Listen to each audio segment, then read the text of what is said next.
S, வீடு, schools, hotels, store room இங்கெல்லாம் partition wall கட்டணும்னாலும் இப்போ பில்டிங் ஓனர்ஸோட first choice Renocon Rapid Wall Panels. திறந்து வைக்கப்பட்ட 4 ஆண்டுகளில் கோயம்பேடு மேம்பாலத்தில் விரிசல்கள் ஏற்பட்டுள்ளதால் பொதுமக்கள் அதிர்ச்சி அடைந்துள்ளனர். சுமார் 1.15 கிலோமீட்டர் நீளமுள்ள இப்பாலம் 93 கோடி ரூபாய் செலவில் கட்டி முடிக்கப்பட்டு அதை 2021ஆம் ஆண்டு நவம்பர் மாதம் முதல்வர் ஸ்டாலின் திறந்து வைத்தார்.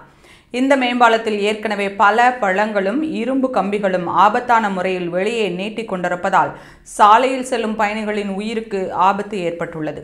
கோயம்பேடுக்கும் SAF கேம்ஸ் வில்லேஜுக்கும் இடையிலான பகுதியிலும் மாநில தேர்தல் ஆணைய அலுவலகம் அருகே உள்ள டவுன்ட்ரப் உட்பட பல இடங்களில் உள்ள கான்கிரீட் பூச்சு பெயர்ந்து போயுள்ளது. ஒரு சில இடங்களில் நெடுஞ்சாலை துறையால் செய்யப்பட்ட ஒட்டு வேலைகள் கூட மீண்டும் தேய்ந்து போயுள்ளன. நீண்டு கொண்டிருக்கும் எஃகு கம்பிகள் மேம்பாலத்தின் கட்டமைப்பு நிலைப்புத்தன்மையை பலவீனப்படுத்தாது என்று அதிகாரிகள் தெரிவித்திருந்தாலும் இது தரமற்ற கட்டுமானத்தை பிரதிபலிக்கிறது என்று நிபுணர்கள் தெரிவித்தனர்.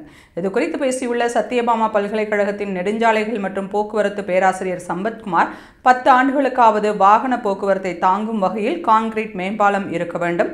மோசமான நிலையிலும் கூட குறைந்தபட்சம் 5 ஆண்டுகளாவது நீடிக்க வேண்டும். ஆனால் ஏற்கனவே எஃகு கம்பிகளை பார்க்க முடிந்தால் அது மேம்பாலத்தின் மோசமான கட்டுமான தரத்தையே காட்டுகிறது. கட்டுமானத்தில் எம்சாண்டுடன் குவாரி டஸ்டை கலந்து பயன்படுத்தக்கூடாது.